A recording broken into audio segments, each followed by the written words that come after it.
your parents alive? Yeah. How old are your parents, if you don't mind? 70. Okay, and where do they live? In different parts of Washington State. Okay, did you see them Yeah. pretty often?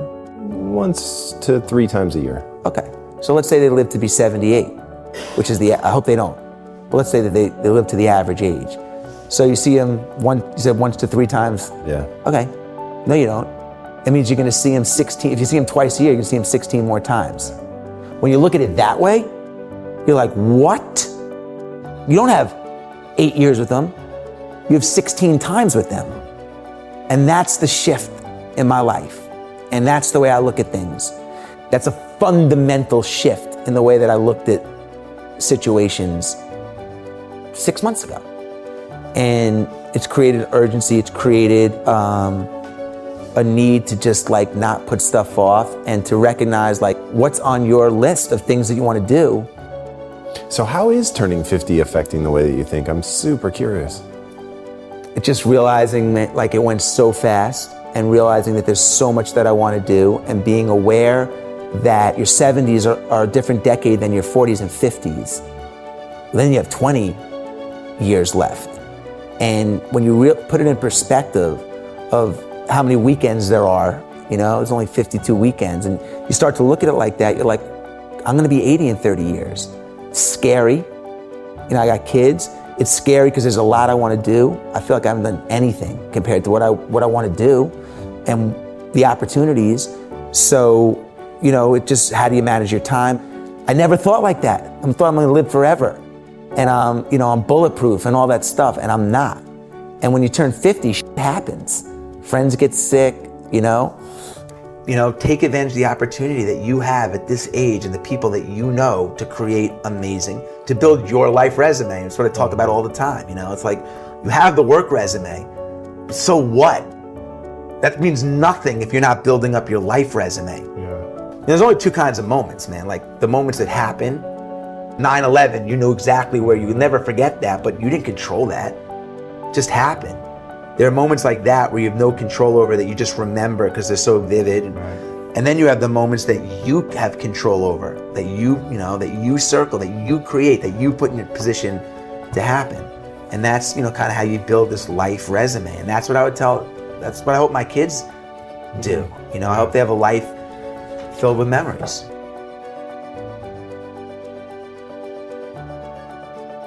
I lived on a monastery with 8 monks, 4 of which have been there for 50 years, and 50 years. And I went there for 15 days. I think, the obvious takeaways were just the simplicity of how the monks live is something I think everyone can benefit from. I realized immediately, you know already what you're gonna miss. You're gonna miss your family and your kids and your friends and some of the comforts. I didn't want to give away some of the comforts that I had, but you also realize how much, at least I did, in my daily life, how much time I spend and worry I spend on things that are irrelevant. And when I released that, I got so insanely creative and had so much energy because thoughts, worry, all that, it's exhausting. Well, I think like everybody, I feel overwhelmed a lot still, even though I'm older now and I've had some success and failure, but I still have a lot of arrows that come at me all the time. Requests for my time, challenges at work, challenges raising kids. Being in a marriage, is not easy. I mean, we have a great marriage, but it's not easy, it's work. Sure. And it's overwhelming. So for me, I think part of it is always having something big on my calendar that I can look forward to. Every other month, I try to put something on my calendar for a weekend that I can really look forward to. So it helps me get through the tough times. And I like to have at least one really big challenge a year that kind of centers me and keeps me honest. And that's really helpful for me. And then the other thing that I do that really helps is I have a journal, and I just take everything that's on my head and I keep it in a master journal. Doesn't mean I'm gonna get to it, doesn't mean it goes away, but it gets out of my head and it goes somewhere else to free up space in my head.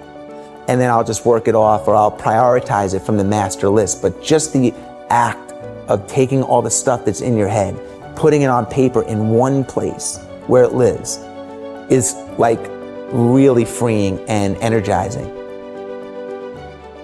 How do you teach somebody to look for those opportunities, to create those opportunities? Because everyone's going to hear the no, but 99.99999% of people just accept it. It's always having the end of the movie in my head and then filling in the script. So I knew I was going to leave there with a sale. I just had to write the script, and the script might change. There might be, call an audible and you might have to rewrite the script, but the end of the script was always the same. I'm going to run 100 miles. Okay, well, how are you going to do that, Jesse? You're not like a crazy endurance runner. Well, then let's think backwards of how, but it starts with the end scene in the movie, even the exit. Okay, we're going to build this to sell. I don't know who I'm going to sell it to. But that's sort of been always kind of the mentality. And I think the second point to that is once you get over the fear of being embarrassed, no one likes to be embarrassed. But once you get over being scared of being embarrassed, it's super liberating. And it allows you to go into lanes that otherwise you wouldn't go into. And everybody's wired differently. Everybody's wired completely different. It's hard to rewire someone to be, comfortable taking risks, comfortable with being embarrassed. And I think it comes from having a lot of egg on your face and learning along the way. I've always been like, let me get my foot in the door and I will figure it out. I will hire people that can help me figure it out. I can go to experts to help me, but they usually won't help me get in the door. So let me take the first step, and then once you have momentum, you can ride the momentum. So that's always been my MO, It's always been in everything. You mentioned living with the SEAL, when Goggins came, all that stuff. It's just been like welcoming the unknown and being open to whatever comes of it and learning from it.